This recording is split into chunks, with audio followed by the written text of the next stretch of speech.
كنت مشتهية كيك وما عندي إلا بيضة واحدة بس، فتحديت نفسي وسويت أحلى كيكة. تعالوا نشوف طريقتها مع بعض. أول شي جبت الخلاط وأضفت البيضة وثلث كوب سكر وملعقة صغيرة فانيليا، وخلطتهم لين ذابت كل المكونات.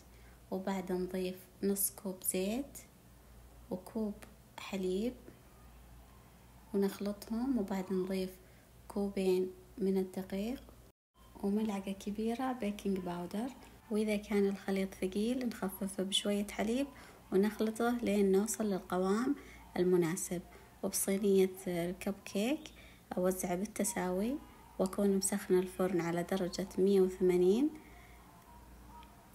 وزعته بهذا الشكل وزينته بالتوت والكراميل، وخليت كم واحدة تكون سادة للي ما يحب النكهات.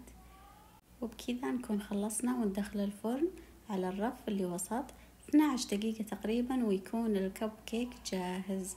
وهذا هو الشكل النهائي. ما أحكي لكم عن الريحة تجنن وتفتح النفس، والكب كيك خفيف وهش وطعمه لا يقاوم صراحة. أنصحكم تجربون هذه الوصفة، وبألف صحة وعافية عليكم.